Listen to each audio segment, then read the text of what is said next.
a'malina may yahdihillahu fala mudhillalah.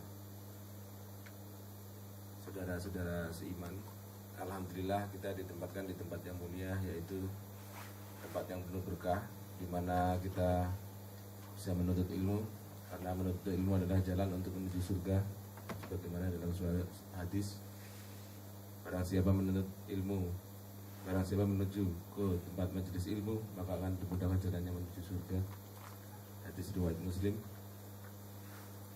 Di tengah kita sudah hadir Bapak Nasir Abdullah MA, guru kita sebagai penceramah. Semoga kita semua bisa ambil manfaat berkah ilmu beliau dan kita praktekkan pada kehidupan sehari-hari. Karena di dalam Islam kitabullah itu adalah bukan sesuatu seperti kontrak yang dibaca saja, tapi dilaksanakan begitu, Pak. Jadi semoga kita keluar dari sini menjadi hamba yang seperti dalam tema, yaitu hamba yang ihsan, al-ihsan. Sebagaimana tingkatan tinggi iman adalah al-ihsan, ya Pak. Semoga kita semua bisa mengambil hikmah dari ceramah Bapak Nasir Abdullah. Pada Pak Ustadz Nasir, saya persilakan.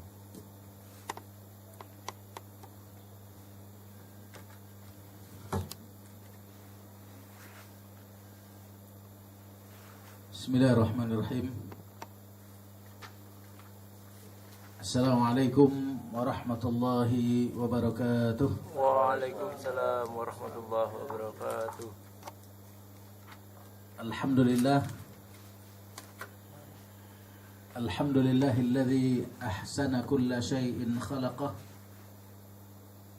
wa bada'a khalqal insani min tin. وجعلنا من بعد ذلك من المؤمنين المتقين الطاعين الراكعين الساجدين الآمرين بالمعروف والناهين عن المنكر والحافظين لحدود الله. أشهد أن لا إله إلا الله وحده لا شريك له وأشهد أن محمدا عبده ورسوله لا نبي بعده. اللهم صل وسلم على هذا النبي الكريم وعلى آله وأصحابه ومن سار على دربه وسن بسنته وجاهد حق جهاده إلى يوم الدين. أما بعد. Ikhwani wa akhwati fillah, para hadirin dan hadirat rahimakumullah. Syukur alhamdulillah pada kesempatan siang hari ini kita senantiasa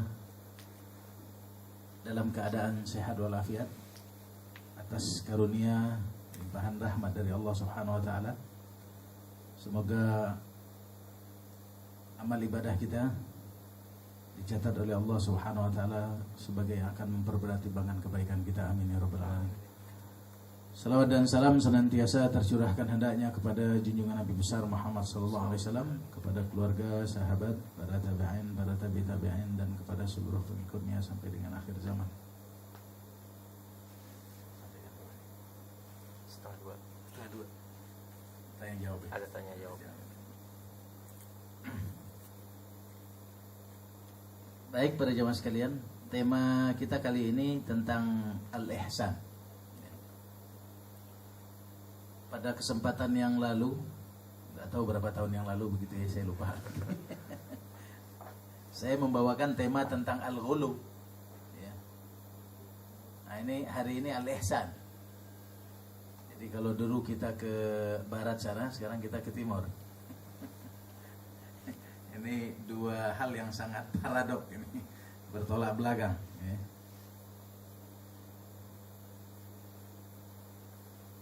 Kalau al-ghulu itu penyakitnya orang-orang ahlul kitab, ya, orang-orang Yahudi, ya.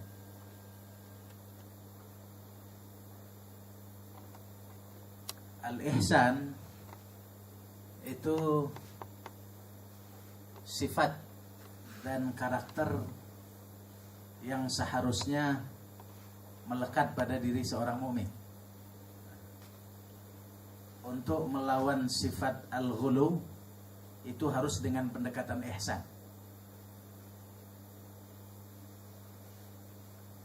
Kalau itu tidak kita lakukan, maka dikhawatirkan kita lambat laun juga bisa menjadi orang-orang yang ghulu juga. Karena salah satu upaya yang senantiasa dilakukan oleh orang-orang yang di dalam dirinya ada sifat al-ghulu, dia berusaha membuat komunitas al-ghulu.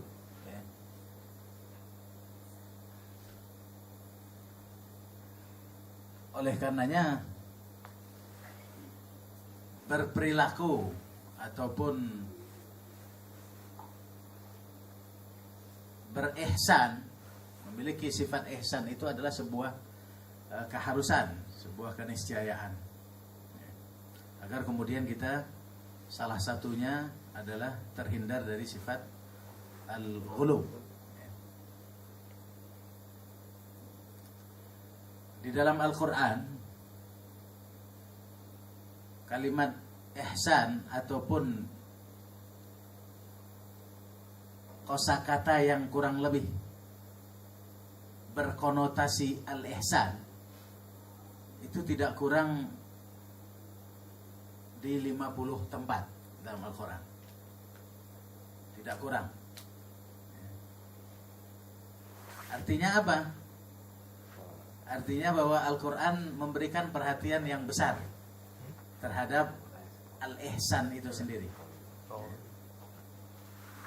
Nah, dengan demikian berarti ini adalah persoalan yang serius yang patut kita cermati bersama-sama.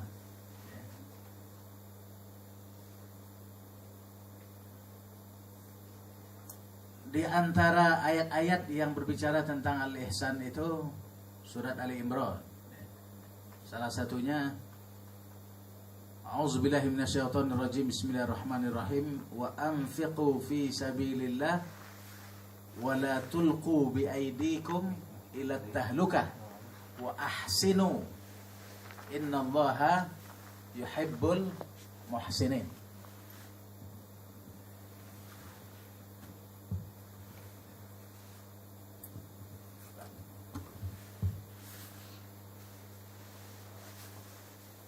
Dan sisihkanlah sebagian dari karunia yang Allah berikan kepada kita.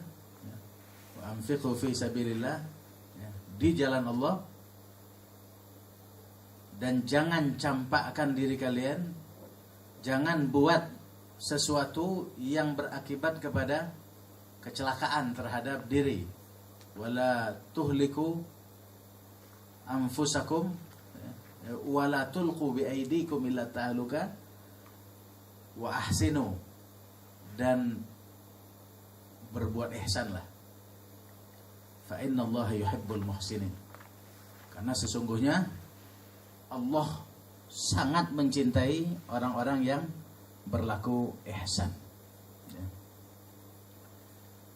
Di dalam hadis, khususnya di dalam buku Al-Wafi, ini salah satu buku yang sering dijadikan referensi, rujukan. Ya. Al-Wafi udah punya belum nih? Buku Al-Wafi.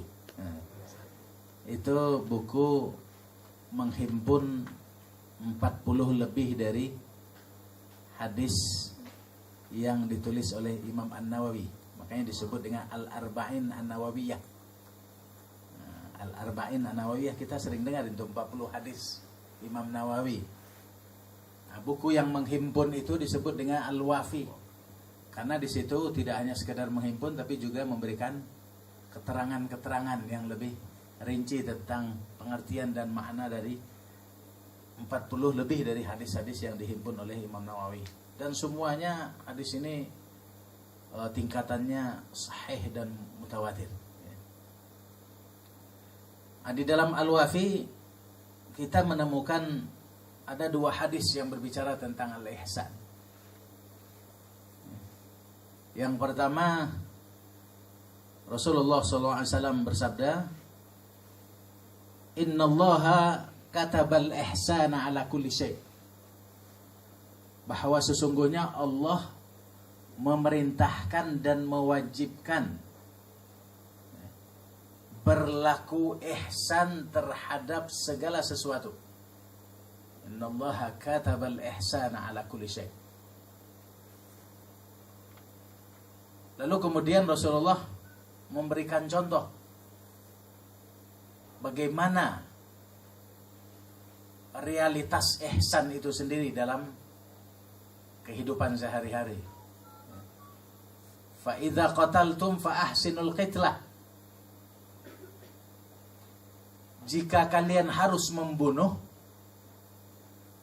maka pastikan bahwa kalian membunuh dengan cara yang ihsan.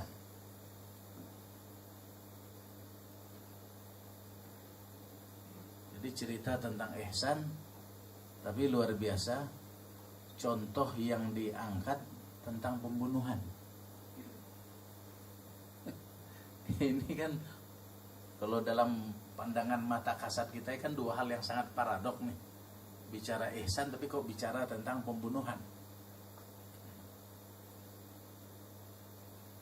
Kenapa Rasulullah memberikan contoh tentang pembunuhan? Karena dalam keadaan tertentu manusia, siapapun mereka, dalam situasi apapun, mereka tidak bisa terhindar dari perbuatan saling membunuh. Dalam situasi apa itu? Dalam situasi perang. Kalau kita tanya saat ini, saudara-saudara kita di Irak, saudara-saudara kita di Syria, saudara-saudara kita di Palestina, saudara-saudara kita di Afghanistan, saudara-saudara kita di Libya, negara-negara Islam yang sekarang ini sedang berkecamuk perang. Kalau ditanya kepada mereka, kalian ini doyan perang ya? Kalau kita tanya begitu, mereka pasti mengatakan, siapa yang doyan perang? Gak ada satupun orang yang pengen perang, ingin hidup damai seperti saudara-saudaranya di Indonesia. Iya. Tapi kenapa? Dari dulu ribut, perang melulu, misalnya kita tanya begitu. Ini bukan keinginan kami gitu. Iya. Jadi ada keadaan tertentu, situasi, ya, kita sukai ataupun tidak, atas keinginan kita ataupun tidak, itu terjadi. Itulah perang mulanya Mas ya. Dan dalam sejarahnya panjang memang demikian. Perang itu terjadi karena kita yang menciptakannya atau orang lain yang menciptakannya. Gak ada orang yang suka dengan perang. Tapi keadaan itu kalau terjadi gak bisa dihindari. Mau kemana mereka? Negeri mereka sendiri. Ya. Karena memang itu terjadi, ya udah dihadapi. Nah, kalau sudah berhadapan dengan situasi seperti itu, hukum perang itu apa? Membunuh atau dibunuh?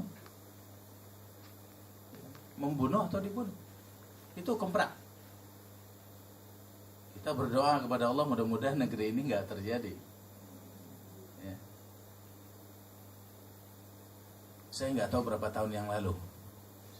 Saya juga mungkin pernah sampaikan di sini. Saya sebenarnya tidak benci dengan Amerika, tapi saya benci dengan perilaku mereka. Kenapa? Karena memang negara-negara yang mayoritas Muslim ini menjadi percobaan-percobaan. Ya. Dulu saya pernah memberikan isyarat ya, bahwa hegemoni ya, negara-negara besar di dunia terhadap negara dunia ketiga dalam hal ini al-Islam ya, itu tidak berhenti. Walaupun sudah ada PBB, sudah ada aturan-aturan yang begitu luar biasa, rigid dan lain sebagainya ya, itu tidak akan pernah berhenti. Karena hegemoni itu adalah sifat dan budaya masyarakat yang memang menjajah ya. Itu sifat bawaan. Ya. Dicabut sifat itu pada orang Yahudi itu nggak akan pernah bisa. Karena memang dari sononya mereka itu penjajah. Ya. Di mana saja mereka berada, mereka ingin mencengkeramkan kukunya dengan segala cara. Itu udah budaya dan tidak bisa dari sononya istilahnya kata orang. Ya. Udah memang seperti itu. Ya. Nggak bisa. Hanya kemudian ada caranya yang kasar, ada caranya yang halus. Ya kan? Hari ini cara yang mereka lakukan itu adalah dengan cara-cara yang sangat elegan. Nah ini yang kadang-kadang kita sering terjebak dan tertipu, terkooptasi. Ya kan? Semuanya itu tidak pernah berubah sesungguhnya. Ya kan? Hegemoni itu terus dilakukan. Ya kan? Dengan berbagai macam pendekatan. Dari pendekatan yang paling kasar sampai kepada pendekatan yang paling halus yang terjadi hari ini. Jadi seperti itu kejadiannya. Terjadi perang. Kata Rasulullah, kalau kalian dihadapkan dengan situasi yang seperti itu, pastikan bahwa orang yang kalian bunuh itu mati dalam keadaan ihsan. Dan kalian melakukannya juga dalam keadaan ihsan. Subhanallah, bagaimana membunuh dalam keadaan ihsan? Ya. Ketika terjadi peristiwa Badar, perang Badar,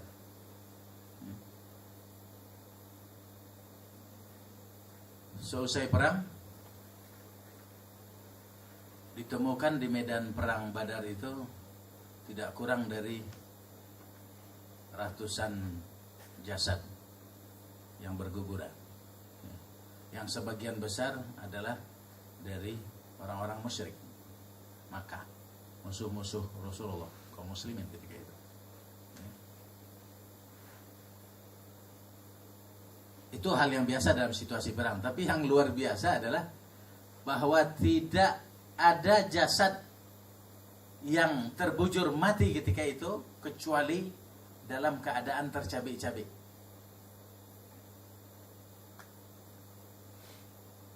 Bahkan di dalam riwayat itu dikatakan tidak kurang dari 80 tusukan dalam tubuh setiap jasad yang mati itu. Perang Badar. 80 tusukan sama dengan mutilasi itu. Iya kan? Ya dulu kan bukan pakai pistol. Kalau peluru masih enak ngitungnya 1, 2, 3, 4. Dulu kan pakai tombak, pakai pedang, pakai belati. Ya. Nah, coba bayangkan kalau semua masuknya tombak misalnya 80 tombak. Habislah badan ini semua ya kan? Tidak kurang dari 80 tusukan. Nah, ketika Rasulullah menyaksikan jasad musuh-musuh beliau, seharusnya beliau merasa senang gitu mati. Nah, ini rasakan kan begitu ya. Dalam bayangan kita kalau kita mengingat betapa kejamnya mereka terhadap Rasulullah ketika beliau berdakwah di Mekah. Ya kan? Tapi kata Rasulullah ketika melaksikan mayat dalam kondisi yang seperti itu marah, berang. Dan itu terlihat dari aroma mukanya ataupun ekspresi wajahnya yang berubah. Sambil kemudian beliau mengatakan begini kepada para sahabat, siapa yang telah melakukan perbuatan ini?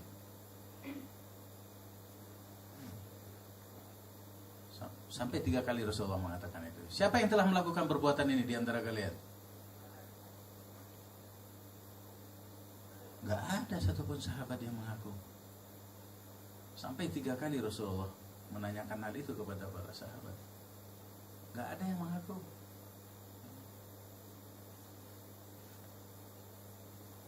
Lalu kemudian turun ayat yang menjelaskan bahwa sebenarnya itu terjadi bukan karena para sahabat. Yang melakukan itu ternyata siapa? Bala tentara Allah, para malaikat. Karena dalam perang Badar itu ya, malaikat yang diturunkan Allah berapa? 5.000. Pertama 1.000 ditambah 3.000 tambah 5.000. Yang dilawan berapa orang? 1000. 1:5. 5 malaikat ngeroyok satu orang. Coba bayangkan aja. Ya kan? Emang kadang-kadang sulit diterima oleh akal memang. Sebenarnya kan kita cukup dengan 1 malaikat habislah dunia ini kan. Ini 5.000. Allah ingin menunjukkan kemahakuasaannya ketika itu. Ya kan? Kalian lemah, kalian tidak berdaya, kalian nggak ada apa-apanya. Tapi kalau Allah berkehendak, segala sesuatu bisa terjadi. Ya wa man nasru illa min indillah, kan begitu. Bahwa sungguhnya kemenangan itu bukan karena kalian hebat, bukan karena kalian berkuasa, bukan karena kalian kuat, tapi justru karena izin Allah. Ya kan? Tidak ada yang lebih kuat daripada yang maha kuasa. Kan seperti itu. Dan Allah ingin menunjukkan hal itu. Ya kan? Tidak tanggung-tanggung yang diturunkan sampai dengan 5.000 malaikat pada perang Badar itu. Ya wajar kalau kemudian matinya modelnya seperti itu. Ya kan? Karena logikanya bukan logika manusia. Ya kan? Logikanya udah logika malaikat. Ya, kalau logika malaikat itu kan kita tahu sendiri bagaimana malaikat maut mencabut nyawanya orang kafir. Cerita malaikat maut mencabut nyawanya orang kafir kan? Gimana itu? Kan luar biasa. Nyawanya orang kafir itu kan beda dengan nyawanya orang mukmin. Kalau dalam cerita Al-Quran itu, orang mukmin itu nyawanya ngikut dia. Jadi ditarik ngikut. Ya kan? Kayak binatang. Ya kan? Ngikut selesai. Kalau orang kafir liar. Ditarik sini pindah ke sana, pindah sini. Oh, liar. Semakin liar, semakin gak kendali, maka semakin berat siksaan Allah terhadap proses sakaratul maut. Dan itu terjadi pada orang kafir. Ya kan? Dahsyat itu. Bercerita tentang bagaimana sakaratul maut orang-orang kafir. Jadi kalau hanya kematian dengan 80 tusukan, itu dalam logika malaikat biasa-biasa saja. Makanya Rasulullah ketika mendengarkan ayat firman Allah yang menjelaskan tentang hal itu, ya udah selesai masalahnya. Berarti ini bukan perlakuan para sahabat. Tenang. Sahabat Rasulullah tidak pernah mengajarkan sahabat seperti itu. Kata Rasulullah kepada para sahabat di dalam hadis itu apa? Wa idza dzabhtum fa ahsinu dzibha. Jangankan membunuh. Beli ayam ke pasar saja. Lalu kemudian kita minta tolong potongkan saya ayam. Apa yang kita pastikan? Kita memastikan bahwa ayam itu dipotong dengan cara yang benar. Dengan cara yang benar itu apa? Al-ihsan. Bagaimana? Ada 2 hal. Yang pertama, wal yuhid ahadukum safrata. Ya kan? Pastikan bahwa pisau yang kalian gunakan dalam keadaan tajam. Ya kan? Jadi ketika disembelih habis. Sekali sembelih saja. Jadi kalau musuh ditembak dengan tembakan sekali mati, nggak boleh ditembak 2 kali. Apalagi sampai 80 kali. Iya. Sekali saja kalau mati musuh itu, selesai udah. Nggak boleh dilanjutkan. Tidak boleh ada penyiksaan di situ. Tidak boleh ada kezaliman. Subhanallah, itu ajaran Rasulullah, ajaran Islam. Ya. Jadi kalau saat ini kemudian kita dituduh, ya kan, umat Islam ini diidentikan dengan ISIS dan lain sebagainya, ataupun ISIS itu adalah bagian dari Islam, ini sebenarnya bukan kerjanya umat Islam ini. Ini pasti kerjanya orang di luar Islam, tapi ingin kemudian mencabi-cabi Islam. Ya, mencabi-cabi umat Islam. Ini harus kita pahami ini. Karena Islam tidak pernah mengajarkan hal itu. Jadi kalau kalian mungkin pernah mengunggah di YouTube, melihat ada perilaku umat saudara-saudara kita kaum muslimin mengatasnamakan kelompok apa dan lain sebagainya dengan perbuatan yang demikian. Kalau memang itu terjadi, jelas itu bukan cerminan dari akhlak Islam. Islam tidak pernah mengajarkan. Jadi kalau mereka mengatasnamakan Islam, mereka bukan kaum muslimin sesungguhnya. Ya. Dan kita tidak ingin, ya kan? Apa istilahnya, orang siapapun mereka kemudian menyamaratakan. Ya. Oh, itu Muslim berarti orang Islam di mana saja modelnya seperti itu. Ya kan? Nah, ini harus kita pahami. Jadi dengan konsep ihsan sebenarnya semuanya itu bisa kemudian ditolak sebenarnya, ya kan? Apapun lah. Karena memang model hegemoni yang saya katakan tadi itu, ya kan? Tujuan mereka adalah bagaimana negeri kita ini dijajah. cuman dengan berbagai macam pendekatan. Ya. Kalau uji coba mereka sukses di Syria, uji coba mereka sukses di Irak, uji coba mereka sukses di Palestina, maka uji coba mereka saat ini masuk di wilayah Asia Tenggara. Dan Malaysia diawali dengan Malaysia. Ya kan? Cobalah kita lihat sekarang, Malaysia mulai begini-begini itu. Ya kan? Karena dituduh apa? Melatih Hamas. Ya kan? Makanya pesawatnya 2 dihilangkan. Itu nggak mungkin terjadi secara kebetulan itu. Itu pasti ditembak. Ya kan? Nah, udah jelas yang kedua ditembak kan. Yang pertama, masa hilang? Ya kan? Dunia dengan teknologi yang begini luar biasa, hilang nggak ketahuan jejaknya. Kita dibohongin dan dikadalin aja. Ya kan? Betul, kita dibohongin dan dikadalin. Sebenarnya tujuannya adalah dalam rangka apa? Menghancurkan Malaysia. Nah, kemudian saat ini Indonesia nih, ya kan?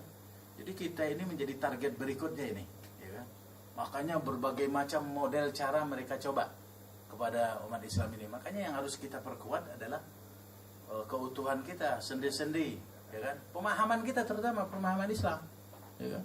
Melawan mereka itu bukan kemudian harus dengan angkat senjata ataupun dengan cara-cara yang amarah, enggak. Justru kita harus kembali kepada Islam, ya kan? Sekarang kan tujuan mereka mengungkapkan itu kan agar kemudian apa? Muncul fobi Islam itu di Indonesia. Orang takut dengan Islam. Orang-orang tua takut sholat berjamaah di masjid. Karena kalau sholat berjamaah di masjid dianggap apa? Ya kan? Bagian dari kelompok itu dan lain sebagainya, subhanallah. Berarti kamu udah terbalik ini. Padahal sholatnya kaum laki-laki itu kan di masjid. Sholatnya kaum perempuan baru di rumah. Ya kan? Walaupun tidak menutup kemungkinan sholat di masjid juga oke. Tapi kok sholatnya kaum laki-laki ya di masjid. Jadi kalau karena kondisi ini lalu kemudian tidak ada orang yang datang ke masjid, ini kan celaka ini. Ya kan? Semakin tidak berkah ini negeri, ya kan? Semakin rusak. Nah ini fobi jadinya, orang takut, stigma terhadap Islam itu. Ya kan? Jadi nggak benar. Jadi dari pendekatan al-ihsan saja pada jamaah sekalian itu jelas sekali, ya kan? Tertolak dengan sendirinya. Ya. Fa idza dzabhtum fa ahsinu dzibha. Jadi yang pertama, tajamkan pisau, karena dengan pisau yang tajam maka binatang yang kita sembelih itu ya terpotong dalam keadaan yang apa istilahnya secepat mungkin, ya kan? Kemudian wal yurih dzabihata. Yang kedua itu, kategori yang kedua, pastikan bahwa binatang itu mati dalam keadaan tenang. Wal yurih dzabihata. Dalam keadaan tenang, mati dalam keadaan tenang. Subhanallah, ajaran Rasulullah SAW, ajaran Islam. Makanya agama ini agama besar. Kalau umatnya tidak tidak menyesuaikan diri dengan besarnya agama ini, ya mereka akan mudah terkooptasi, terjebak. Oleh karenanya memang pemahaman kita itu tuh harus terus ditingkatkan memang, ya. Karena apa? Karena situasi dan kondisi itu terus berubah. Ya. Cara-cara orang untuk kemudian memecah belah umat itu dengan berbagai pendekatan, dengan cara-cara yang sangat canggih. Jadi kalau ilmu kita yang kita gunakan, ilmu waktu kita dapat di sekolah dasar, ya nggak nyambung, ya kan? Ya ilmunya itu yang harus kita kejar. Sehingga apa? Sehingga antisipatif, ya kan? Terhadap apapun yang kemudian disuguhkan kepada kita, ya kan? Kita siap menghadapinya. Karena hal yang seperti itu nggak bisa dihindari, nggak bisa ditolak, nggak bisa dihindari, harus dihadapi. Ya. Itu konsep al-ihsan di dalam ayat dalam hadis tersebut. Kemudian konsep yang kedua di dalam al-ihsan itu dalam hadis yang kedua tentang al-iman, itu hadis yang kedua di dalam dalam buku Al-Wafi itu. Ketika malaikat Jibril datang kepada Rasulullah bertanya tentang 3 hal. Yang pertama tentang al-Islam. Kemudian ketika itu Rasulullah menjelaskan tentang apa? Tentang rukun Islam. Lalu kemudian yang kedua bertanya tentang al-iman. Rasulullah saat itu juga menjelaskan tentang rukun al-iman. Yang ketiga, malaikat Jibril bertanya tentang apa? Tentang al-ihsan. Apa yang dijelaskan oleh Rasulullah? Rasulullah tidak menjelaskan tentang rukun al-ihsan. Tapi Rasulullah menjelaskan tentang apa? Hakikatul ihsan. Hakikat ihsan. Hakikat ihsan itu adalah bentuk implementasi. Ya kan? Dalam bentuk implementasi dari apa? Dari rukun al-Islam dan rukun al-iman. Jadi al-Islam dan al-iman itu harus digejawantahkan, dipraktekkan. Bagaimana pendekatannya? Ya kan? Caranya seperti apa metodologinya? Metodologinya dengan al-ihsan. Ya kan? Dengan al-ihsan metodologinya. Ya. Baik yang berhubungan dengan hablun minallah maupun yang berhubungan dengan hablun minan nas. Ya kan? Ibadah mahdhah ataupun muamalah.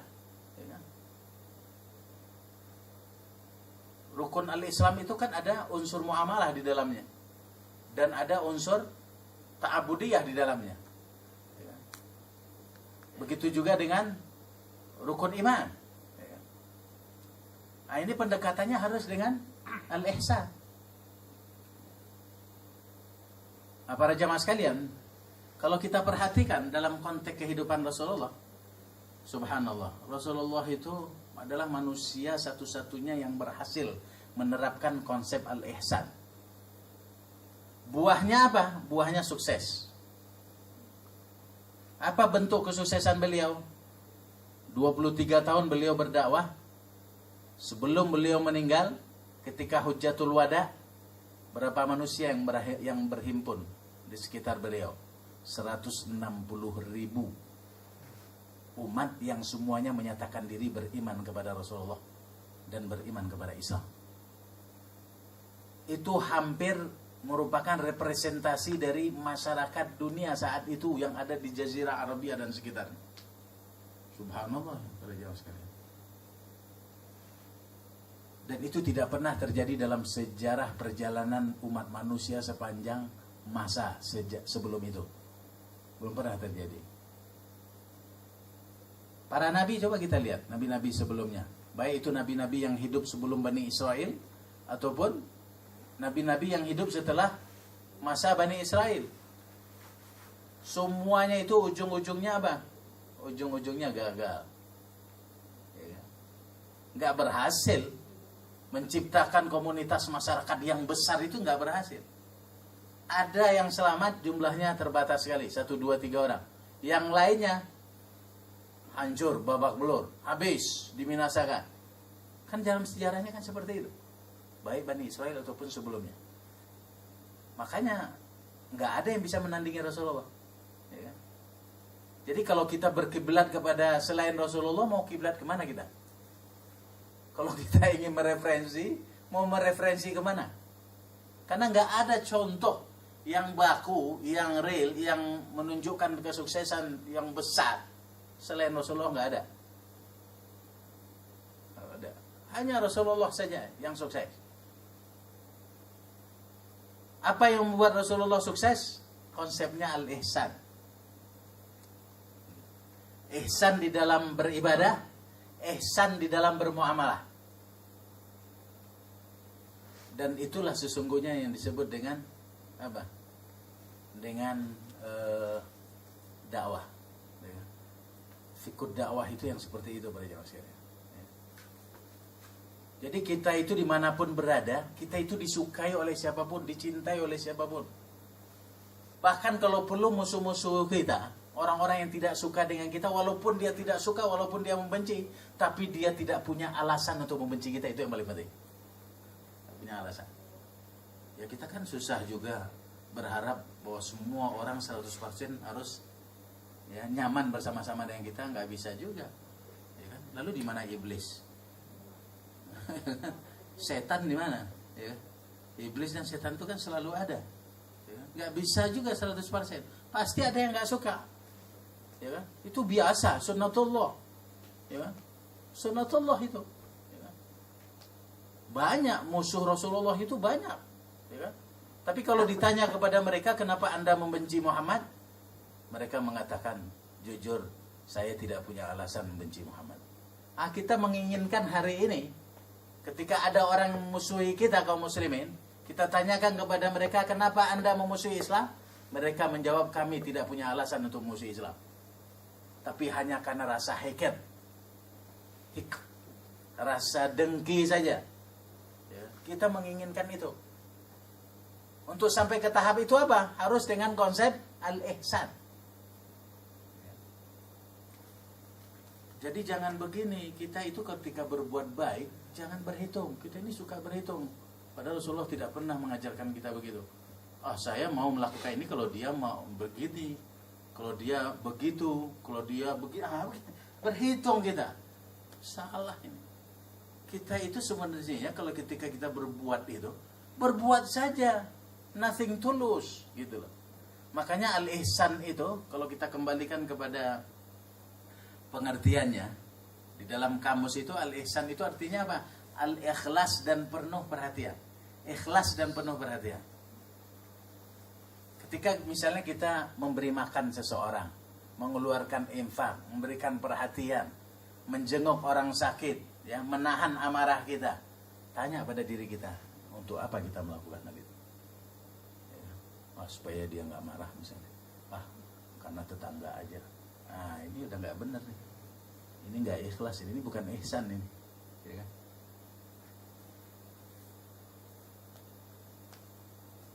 Sahabat Rasulullah itu memberikan contoh yang sangat luar biasa kepada kita dalam hidup.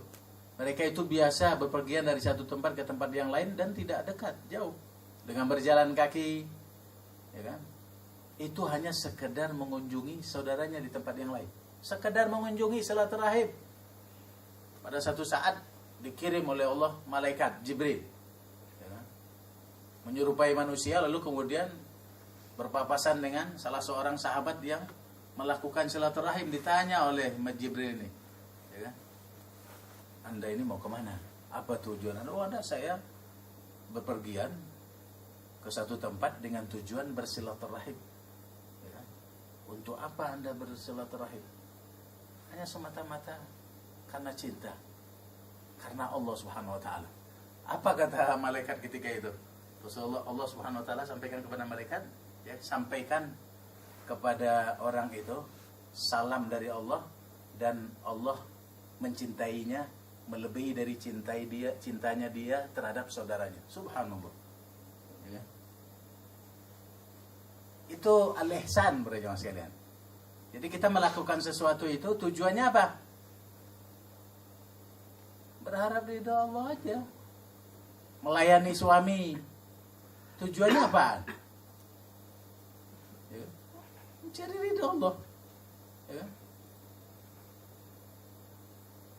Itu ikhlas. Mendidik anak, ya kan, dengan segala karakteristik, tingkah laku, pola dan lain sebagainya. Enggak lebih, hanya karena ingin mencari ridho Allah. Berharap sesuatu yang datangnya dari Allah, apapun bentuknya kebaikan. Itu saja. Ya. Itu namanya al-ihsan. Ya.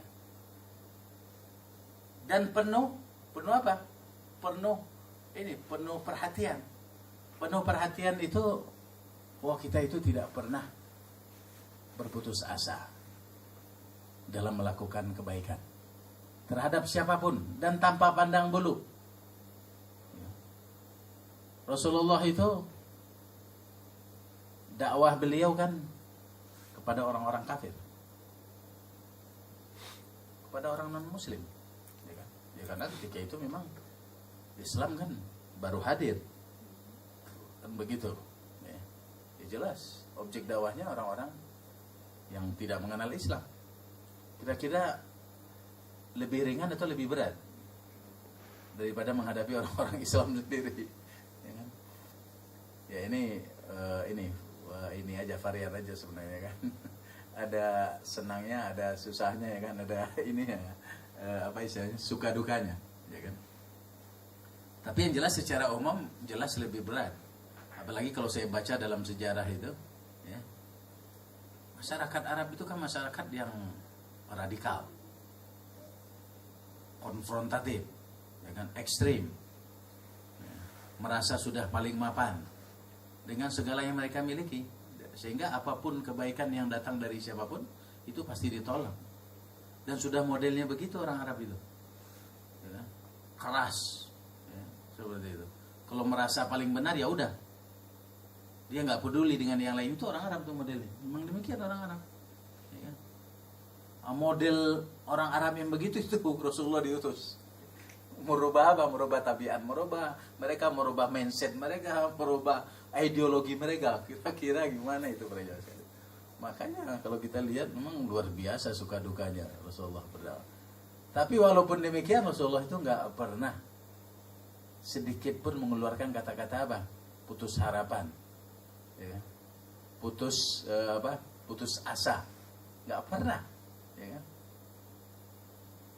Dengan model orang yang mau seperti itu nggak pernah. Itu orang sampai kapanpun kagak berubah misalnya. Ini kan kata-kata sering keluar dari mulut kita, ya kan? Padahal sesama muslim loh. Dengan tetangga misalnya, ya, dari sejak awal sampai udah nggak bertetangga lagi kagak pernah negor gitu. Itu memang modelnya udah begitu katanya. Kagak pernah berubah. Ini kan kata-kata mengungkapkan, menyiratkan putus asa, ya. Rasulullah nggak pernah pada jamaah sekalian. Rasulullah itu paling-paling mengungkapkan kata-katanya apa? Kalau dia tidak berubah hari ini, besok insya Allah berubah. Kalau besok nggak berubah, insya Allah pada satu saat.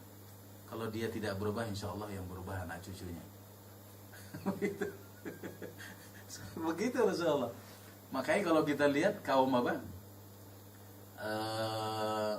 Bani Saqif, ya. Masyarakat Taif itu kan masyarakat yang ataupun suku yang terakhir juga masuk ke dalam Islam setelah perang Hunain, perang besar yang terjadi antara kaum muslimin dengan masyarakat Taif itu yang terjadi pada tahun ke-8 akhir, ya. Pertempurannya sangat luar biasa, sengit, bahkan tidak pernah pertempuran yang lebih dahsyat dari perang Hunain, ya kan? Dan ghanimah juga yang diperoleh oleh kaum muslimin ketika itu terbesar dalam sejarah perang, ya kan? Tidak kurang, tidak ada dari kaum muhajirin yang miskin kecuali mendapatkan harta ghanimah tidak kurang dari 200 ekor onta, yang nilainya itu kalau sekarang ini dikali 40 juta aja 8 miliar. 200 ekor onta. Itu perang paling dahsyat. Karena salah satu ukuran perang itu dahsyat atau tidak besar kecilnya ghanimah yang diperoleh, ya kan? Ghanimahnya banyak, itu terlihat itu nanti dampak dari peperangan itu. Perang Hunain perang yang sangat luar biasa besarnya. Rasulullah pernah itu kan cerita yang Rasulullah ke Taif lalu kemudian ditolak oleh masyarakat Taif, ya kan? Dilemparin batu. Itu salah satu doa Rasulullah di bawah pohon itu apa? Kalau mereka nggak berubah hari ini, satu saat berubah. Kalau nggak berubah juga anak turunannya insya Allah berubah. Benar, tahun 9, ya kan, Rasulullah berdakwah. Saat itu dakwahnya diijabah kapan oleh Allah? 13 tahun berikutnya. 13 tahun berikutnya dakwah Rasul. Seorang Rasul loh berdakwah. Jadi kalau kita punya suami ataupun punya istri, hari ini macam-macam, kita kemudian berdakwah, berdoa gitu, ya Allah, rubah hati suami saya ataupun istri saya, ya kan? Ya jangan berharap perubahan itu instan hari ini, besok, ya kita berharap begitu. Tapi kita harus mereferensi kepada Rasulullah. 13 tahun baru berubah, ya kan? Tahan nggak 13 tahun baru berubah? Tahan nggak tetangga misalnya sekian tahun baru berubah? Ya kalau dalam konteks al-ihsan kita harus menahan diri. Kita harus sabar terus berbuat baik, ya kan? Sabar terus, ya kan, memberikan kebaikan. Subhanallah, ya kan? Karena apa? Karena yang tadi kita melakukan itu bukan karena dia. Karena melakukan itu karena apa? Kita ridha Allah, bukan karena dia, ya kan? Karena ridha Allah. Jadi dengan demikian nothing tulus. Begitu juga kita mendidik anak kita, ya kan, ngurusin seboknya apa semua, nggak usah dibilang kepada anak kita ketika dia degil, ya kan, ya. Apa? Nah, kamu jangan degil, ayah capek ini ngurusin ini, ya kan, ya kan, dan lain sebagainya. Artinya ada kata-kata yang kadang-kadang juga tidak terpuji keluar dari mulut orang tua. Mungkin ungkapan rasa capek kali ya, rasa lelah dan lain sebagainya, tapi itu nggak seperti itu, ya kan. Seharusnya terus saja berbuat baik, ya kan. Insya Allah, karena hidup ini kan bukan 1-2 hari, hidup ini panjang sekali nih. Ya kan? Kita nggak tahu kemudian kemudahan keberkahan itu Allah berikan hari ini ataupun pada satu saat, ya kan? Seperti itu. Hari ini kita sempit, nanti pada satu saat diberikan kelapangan. Kalau sudah diberikan kelapangan yang sempit itu lupa semua. Itulah sifat manusia. Iya, benar. Emang begitu sifat manusia. Walaupun yang sempit itu lebih dari separuh umurnya. Kelapangan itu cuma 1 hari diberikan Allah, lalu kemudian mati. Itu jauh lebih baik dari yang 20 tahun dialami rasa sempit itu hilang semua. Dan itu sifat manusia. Ya kan? Jadi oleh karenanya pada jamaah sekalian memang seperti itu. Kita berbuat baik dengan siapapun harus demikian. Ya kan? Jadi konsep al-ihsan itu kalau dalam konteks muamalah, bagaimana orang-orang yang ada di sekitar kita merasa nyaman dengan keberadaan kita. Ya. Dia merasa nyaman juga dengan keberadaan dia di tengah-tengah kita, ya kan? Baik dari tangan kita, ya kan? Al-muslim man salim al-muslimina min lisani wa yadi. Bahwa seorang muslim itu minimal, ya, orang lain itu merasa aman dari lisannya dan dari tindakannya. Jadi dari tindakan kita apapun bentuknya, dari ucapan kita, orang tidak terganggu sama sekali. Nah, kalau sudah sampai ke tingkat itu, subhanallah, kita menjadi masyarakat ataupun dai yang sukses, ya, membangun hubungan yang baik, ya kan, dengan tetangga kita. Kalau sudah seperti itu, enak. Kita mau apa saja dengan tetangga itu enak. Bahkan kadang-kadang orang-orang yang ada di sekitar itu dia serahkan semuanya untuk kita. Iya. Karena apa? Karena dia sudah percaya sepenuhnya. Ya. Jadi harus seperti itu. Rasulullah kan demikian. Rasulullah itu tempat orang-orang Mekah itu menyimpan segala harta bendanya yang berharga. Makanya ketika mau hijrah, tugas Rasulullah yang paling berat itu mengembalikan harta itu. Ya. Makanya disuruh Ali, disuruh Zaid bin Haris untuk mengembalikan harta-harta ini, harta yang dititipkan kepada Rasulullah, kembalikan satu-satu kepada orang-orang yang menitipkan kepada Rasulullah. Subhanallah, sampai ke tingkat itu pada jamaah sekalian. Ya. Nah, kita harus seperti itu. Ya. Paling tidak mereferensi kepada komunikasi massa yang dibangun oleh Rasulullah SAW kepada masyarakat kita. Allahu a'lam bishawab. Itu kira-kira kurang lebih konsep al-ihsan, karena memang waktunya juga terbatas. Silakan kalau ada yang ingin kemudian dipertajam, di share, ya. Boleh, tafadhol. Ya, barangkali ada pertanyaan dari para jamaah, silakan. Hadiah buku, Ben. Sama ada hadiah buku.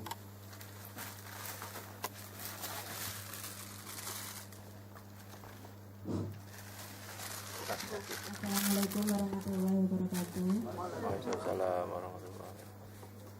Ustaz mau bertanya mengenai al-ihsan. Ini contoh yang real. Misalnya kita membantu orang gitu. Orang itu kesempitan gitu. Kita pertama niatnya memang karena Allah.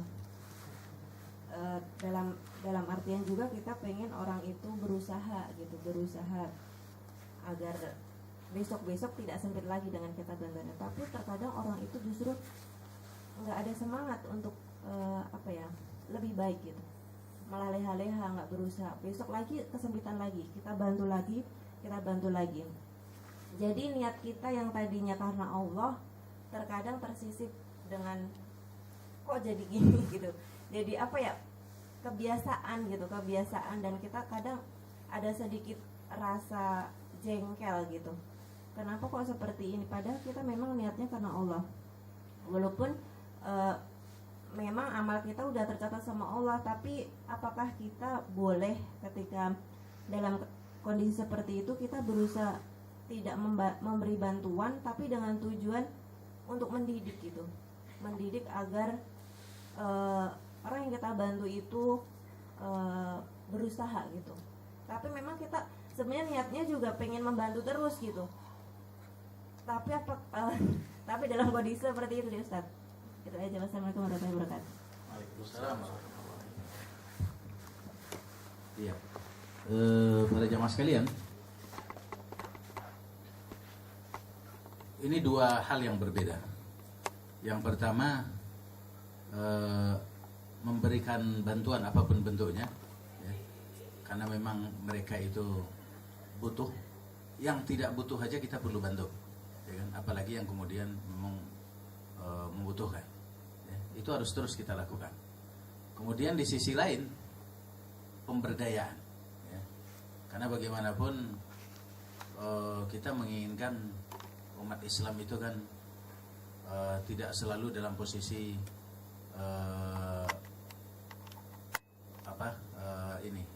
lemah, ya. Pada satu saat mereka juga harus berdaya.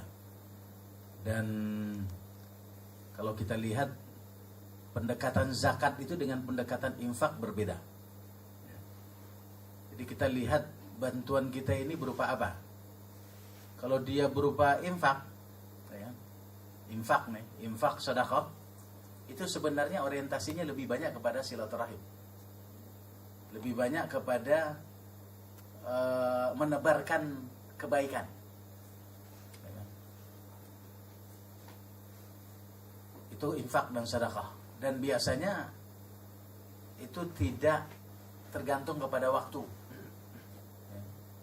Dalam situasi dan kondisi apapun, dalam keadaan sempit maupun dalam keadaan lapang, dan tidak ada waktu-waktu tertentu. Nah, kalau zakat, ya kan? Kalau konsepnya pendekatannya zakat, itu memang orientasinya bukan silaturahim. Orientasinya itu adalah pemberdayaan. Jadi ketika kita mengeluarkan zakat dari harta kita, kita pastikan orang yang kita zakati itu orang yang tidak mampu pertama. Kemudian yang kedua, yang kita pastikan bahwa harta kita itu efektif untuk memberdayakan dia. Oleh karenanya, kita ketika mengeluarkan zakat itu, sebaiknya kita tentukan siapa objek orang yang kita zakati. Kita harus punya target, ya, punya target. Si Anu tahun ini kita kasih zakat, ya. Kira-kira dengan dana zakat sebesar ini, apa yang dilakukan sehingga dia menjadi berdaya, ya. Kita bantu dia sampai kepada hal-hal yang teknis, kenapa tidak, ya kan? Karena kan orang yang susah ini kalau udah terlalu lama susah kan, dia lupa juga bagaimana cara untuk kemudian mensejahterakan dirinya, ya kan, yang sifatnya berkesinambungan itu, ya kan.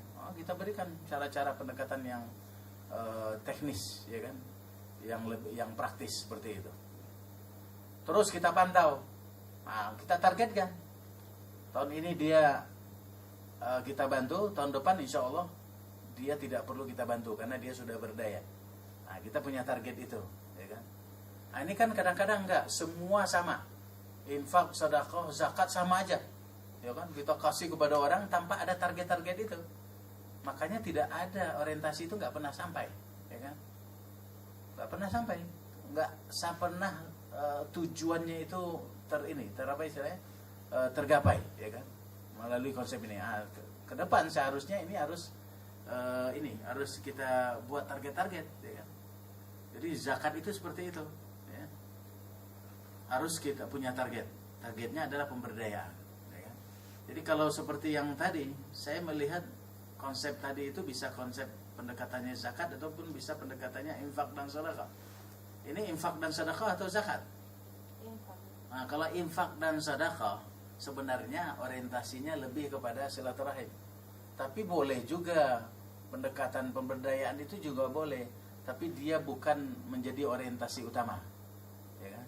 Jadi nggak apa-apa, terus saja kita beri kepada dia, ya kan, dalam bentuk infak sedekah. Kita berharap, ya kan, dia juga bisa lebih baik kehidupannya.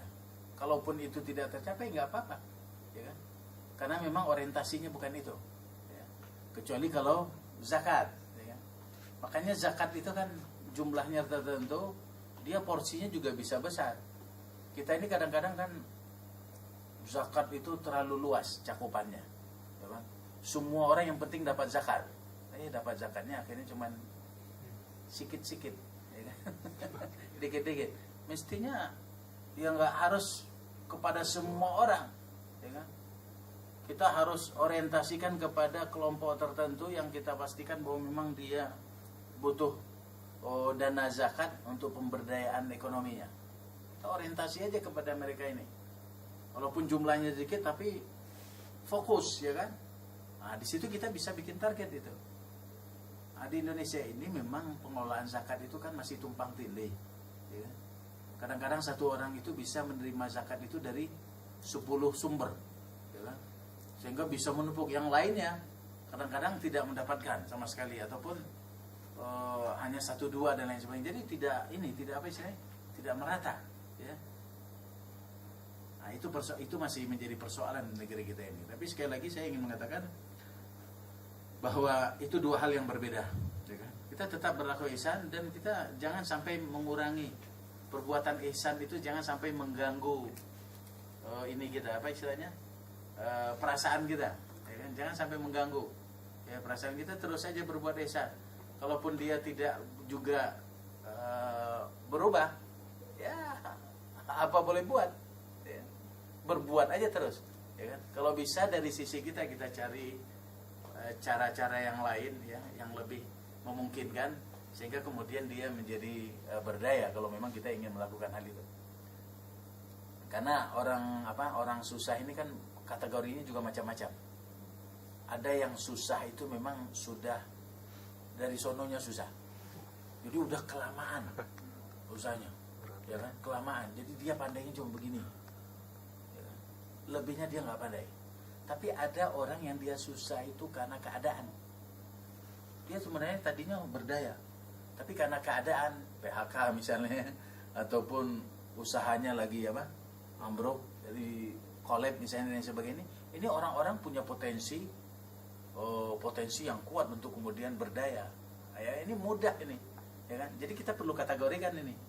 Ini kira-kira yang masyarakat yang kita masuki ini masyarakat yang memang dari sononya memang susah, ya kan? Atau memang masyarakat yang memang dia tadinya kuat tapi kemudian collab, ya kan, lalu jadi susah, ya kan? Nah, itu harus dikategorikan. Jadi pendekatannya bisa berbeda, itu ilatnya bisa berbeda, ya kan? Jangan disamakan, ya kan? Kalau disamakan seperti yang tadi itu, ini kok orang, ya kan, begini-begini aja nggak pernah berubah-ubah. Boleh jadi dia di kategori yang pertama itu memang dari sononya. Perlu pendekatan yang lain, memang cara yang lain, ya kan? Karena pandainya cuma begini, nggak pandai yang lain. Berarti perlu diajarkan dia, ya kan?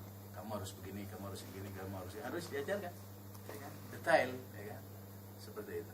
Karena orang kalau dia biasa sudah punya, lalu kemudian susah, kemudian diberikan bantuan, dia pasti tidak akan mau menerima bantuan itu ketika dia sudah bangkit. Nggak mau, malu dia, ya kan? Kan memang harus seperti itu perasaan sebagai muslim, ya kan? Tidak salah kita menjadi mustahid. Tapi ketika kita kuat dengan apa yang kita miliki, maka kita akan menjadi malu dengan diri kita sendiri ketika kita masih tetap menjadi diperlakukan orang sebagai mustahik. Assalamualaikum, datang itu panitia zakat kepada kita. Bapak, ini dapat zakat. Oh enggak. Saya hari ini tidak mau menerima zakat karena saya sekarang sudah berdaya. Oh, seperti itu. Kasih kepada orang lain. Pasti akan begitu. Ya kan? Tapi kalau yang tipikal yang tadi itu, ya kan? Walaupun dia mampu, dia tetap akan begini terus. Ya. Kita datangi dia akan begini terus. Bahkan kalau kita nggak datang, dia akan datang kepada kita. Mana bagian saya? Kamu udah kaya. Oh, siapa bilang dia akan menutupi dirinya. Ya kan? Nah, akan begitu. Memang kata berbeda-beda antara satu dengan yang lain. Oleh karenanya memang pendekatannya juga harus berbeda. Allahu a'lam bishawab. Masih ada yang lain? Karena waktu juga bukunya masih banyak. Minggu depan Kesempatan yang lain ya. Itu masih ada tuh satu lagi. ada.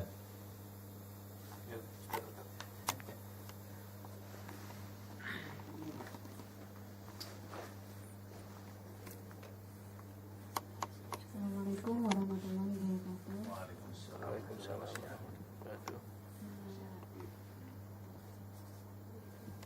Ustaz, saya mau tanya mengenai rukun iman, khususnya iman kepada kitab-kitab Allah ya. Khususnya buat umat muslim, ini kan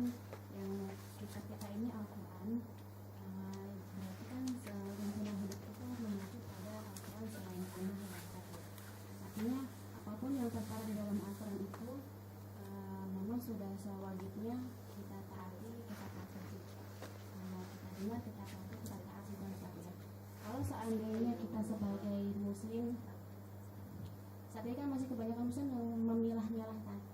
Kalau buat dia itu ringan, itu dia laksanakan. Tapi kalau itu berat buat dia, dia akan mencari yang sunnah-sunnah seperti itu ya. Artinya kalau kita tidak menjalankan apa yang ada dalam Al-Quran, apakah itu artinya gugur iman kita? Tetap muslim, tapi secara iman kita sudah tidak beriman karena kita tidak menjalankan apa yang ada dalam Al-Quran. Menurut Pak Ustadz sendiri seperti apa? Assalamualaikum warahmatullahi wabarakatuh. Waalaikumsalam warahmatullahi wabarakatuh.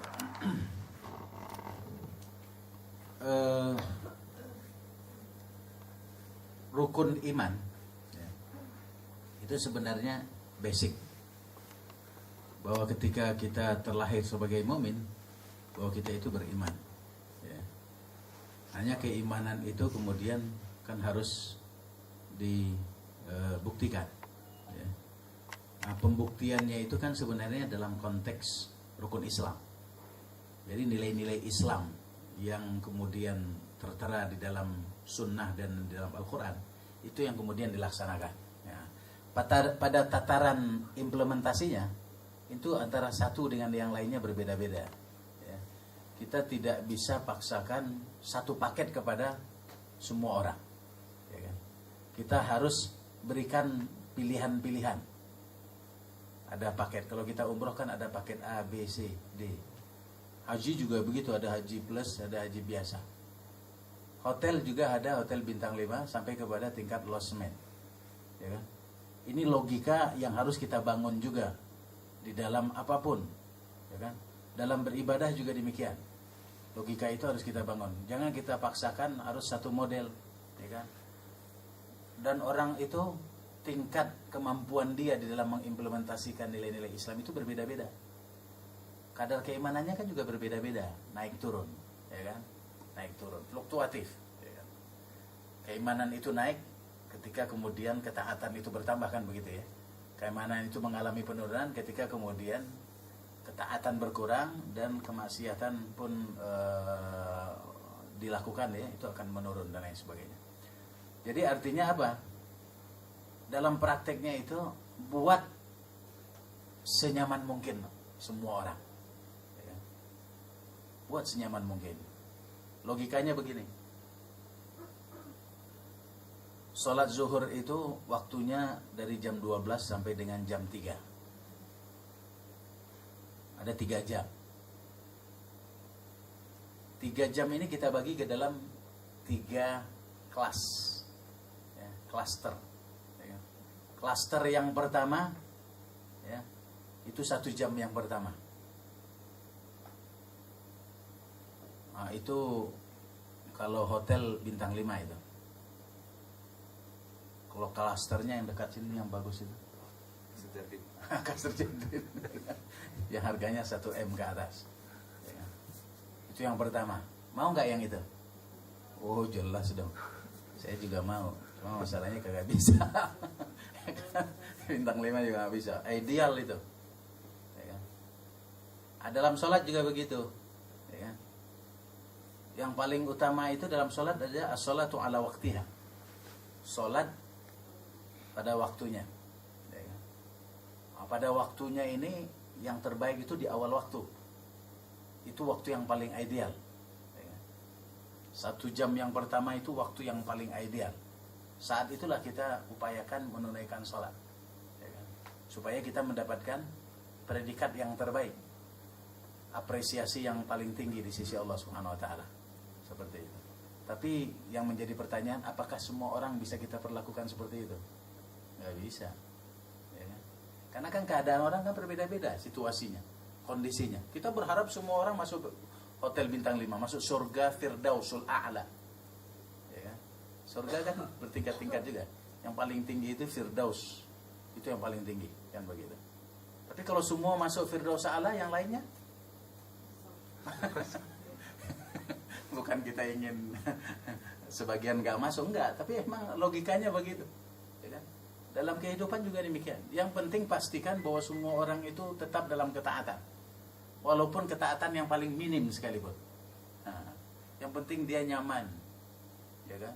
dia tetap senantiasa beribadah dan berupaya menjadi yang terbaik.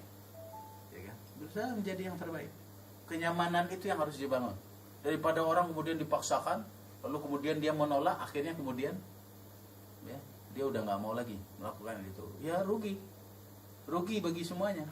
Karena kalau salah satu aja ada orang yang tidak taat, itu salah satu penyebab Allah tidak mendatangkan nasrun min Allah, kemenangan datangnya dari Allah. Karena ada di antara kita yang tidak memberikan ketaatan kepada Allah. Oleh karenanya pastikan semua orang itu merasa nyaman walaupun pada titik yang terendah, tapi dia nyaman, ya kan? Seperti itu. Ada klaster yang kedua, ya kan? 2 jam yang kedua, ada 2 jam yang ketiga. Ini waktu ideal, ini waktu pertengahan, ini waktu darurat. Nah, memang kebanyakan orang melakukan waktu darurat ini yang susah. Waktu yang darurat, ya kan? Tapi daripada tidak, ya kan? Ma la yudrikullahu la yatrukjullahu. Ya kan? Apa yang tidak bisa kita lakukan semuanya, dari semuanya, jangan tinggalkan semuanya. Paling tidak sebagiannya kita lakukan. Nah, seperti itu. Ya. Jadi memang subhanallah, itu pada tataran implementasinya harus seperti itu. Nggak boleh dipaksakan. Ya.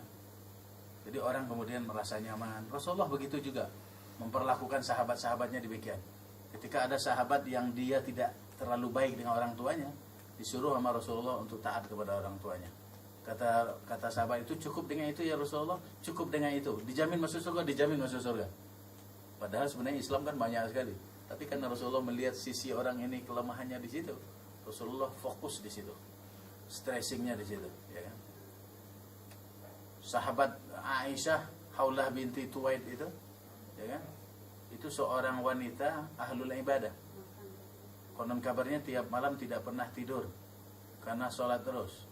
Ketika berita itu sampai kepada Rasulullah, Rasulullah saat itu tidak mengatakan alhamdulillah.